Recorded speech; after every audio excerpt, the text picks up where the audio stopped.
pee on the Keto Styx, you're not going to get a reading. If you do, it'll be small or trace. Hey, welcome to Kilos and Keto, where I go through and I talk about the aspects of the ketogenic diet and working out. And in today, how to know if you are in ketosis and the ways that you can see. Let's get into it. All right. So one way are these little things, little ketone strips, or Keto Styx is what they call. And so basically what you do is that you take one out.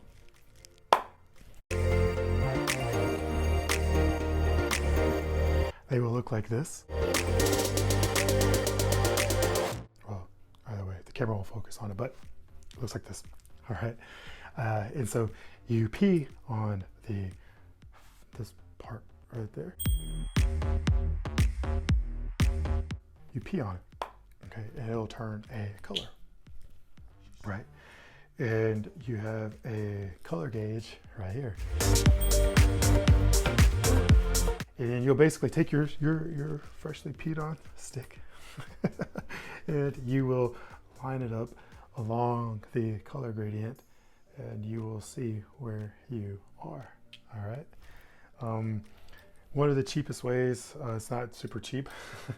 A little bottle like this is like 30 bucks, but a bottle like this should last you at least until you get into ketosis, right? And then you shouldn't get out. But it's a good way to tell if you are in. I wouldn't check it more than 3 times a day while you're getting ready to get in. But we'll go over the physiological ways to tell. Another way is via blood ketones. Blood ketones are by far the most accurate way to tell if you're in ketosis. Let me backtrack. Right? With these sticks, right? With these sticks, if you've been in ketosis longer than a year, I would say, or maybe even 6 months to a year or longer. Like for me, I was in ketosis, God,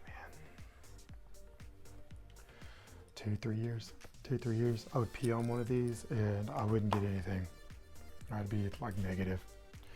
And that's because your body will acclimate and produce just enough, ketones for your body to utilize.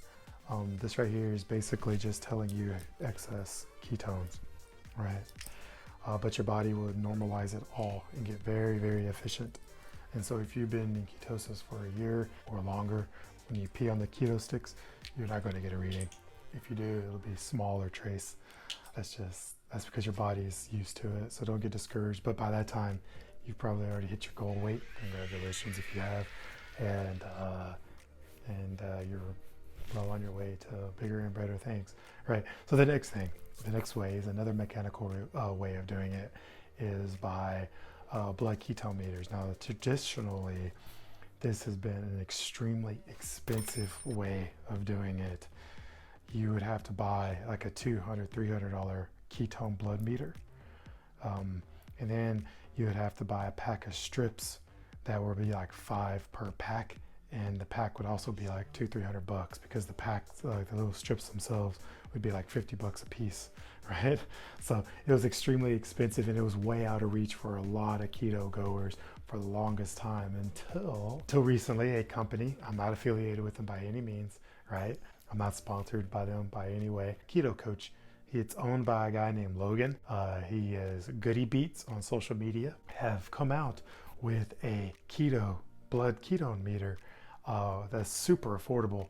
I bought mine years ago, 2-3 years ago, not years, but 2-3 years ago, right? You get a pretty good sizable amount of keto sample sticks, which are finger pricks, right? And then you also get a blood meter and a lancet and a lancet pen, right?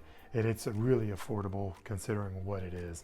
And if you're really into the lifestyle like that, I highly suggest picking one up.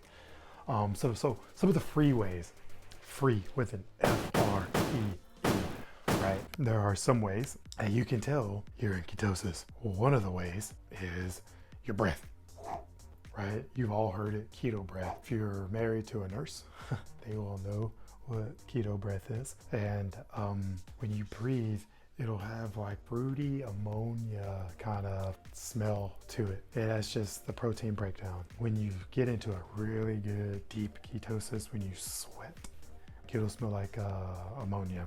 And so that's another way. Now, when you first start out, when you're getting into ketosis, right, when you're getting in there, you will sit there and you will have what they call brain fog. You just become forgetful.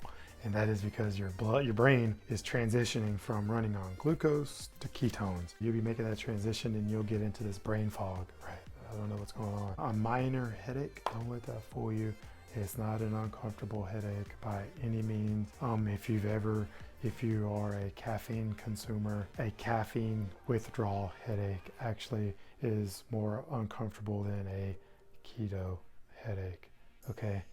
So that's just a comparison. If you've ever gone through a caffeine withdrawal because you forgot your cup of coffee, that annoying sensation is more intense than the headache you'll get from keto. So those are some physiological ways to tell. There's some others. If you're watching this video, you've probably read some too. There you go. Again, the goal of this channel is to combat type 2 adult onset diabetes and to get the world rid of that disease and epidemic, and to help people like you sit there and meet your fitness and health goals. So until that time, keto on, and I'll see you on the next one.